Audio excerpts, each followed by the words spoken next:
absolutely. Well, I think it's pretty well understood that human life started in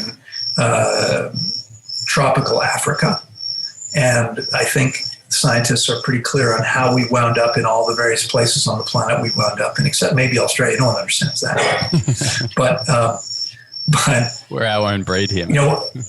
What's true is that we wound up in climates that were no longer hospitable to us. I mean, if we think about this for a second, you live in I guess we're not sure if it's tropical or subtropical Australia. I live in the tropics in Costa Rica.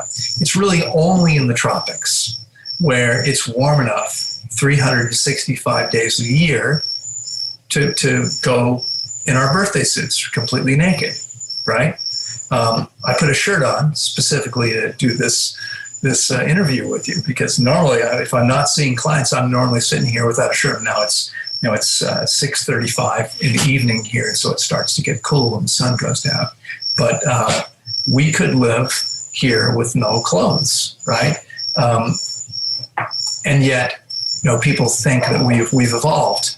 The truth is, if we live anywhere else on the planet, we have to wear clothing to maintain the micro-tropical climate inside of our clothes. Because right here at the torso, it has to be about 35 and a half degrees Celsius. And we maintain that with buildings and heating systems and clothing to keep that heat, keep our body heat close to our body. Right here in the tropics, we don't need that. We don't need those things. You could live outside. In the evening, you might want to huddle together to stay warm. That's what people probably did. Certainly at this elevation, we're up in the mountains where it's a little bit cooler. But during the daytime, we don't need clothing here. And so people wound up living in places where they simply couldn't harvest food 12 months of the year. It doesn't exist in North America.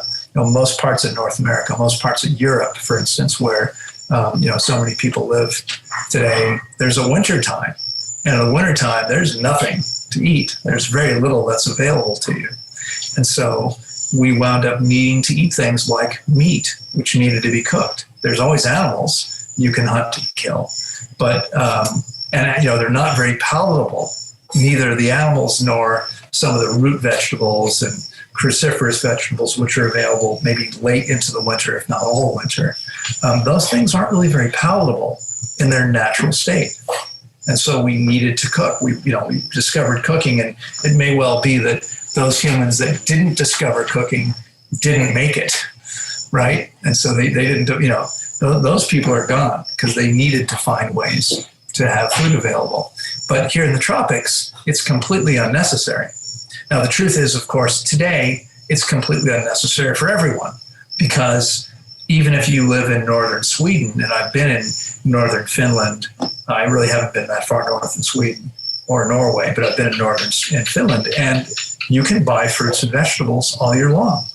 They're not the best quality food I've ever had, because they're coming a long way from where they were grown, and that means they were picked too early to ship. But the fact is, the majority of people don't live in these that far north. They're living in places like in Canada, for instance, which is a massive country north of the U.S. Over 95% of the population lives within 100 miles of the U.S. border. They all live in the most southern, the southernmost part of the country.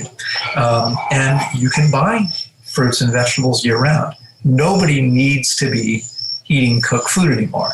But we've all become acculturated to it because humans have been doing it now for hundreds of thousands of years, and we've all become used to it. And it's funny, it occurred to me just yesterday, I was talking about this in the lecture here. If we had amnesia, if we woke up and we remembered absolutely nothing, like we had no cravings for food, we had no memories of what we were eating, and someone said to us, look, you can eat fruit and you can eat soft tender leaves, or you can kill animals and eat part of their body. You could take grasses. We walk by grass all the time without our mouths watering, but we're eating grasses like wheat and rice and barley. Why? Well, because again, people were in situations where they didn't have fresh food. And so these, grains, once they're processed, we can't even eat the whole grain. So obviously, no, we're not grain eaters, but we can take the part, the germ, the part of the grain that we can eat, and we can store it dry for years. Okay, we can take beans, legumes, and store them dry for years. And this is why these are staple foods. Even here in the tropics, here in Costa Rica, most people eat rice and beans 3 times a day. They might add in some other things, but that's the bulk of their diet. I've been here 16 years and have never had rice and beans. There's no reason to ever eat that stuff, but it's cheap and it stores for a long time. And so where you have people who don't make much money, I mean, it's crazy, to me. It's one thing for people living in a city. They don't have access. They don't have, out here, everyone has at least a little farm, a little bit of land that their house is on, where they could probably relatively easily grow all the fruit that they wanted to. And yet they don't think of fruit as real food, most people. They still think of rice and beans and fruit. Maybe you have a banana every day, but you don't think about eating bananas as a meal, because that's crazy. That doesn't make any sense somehow.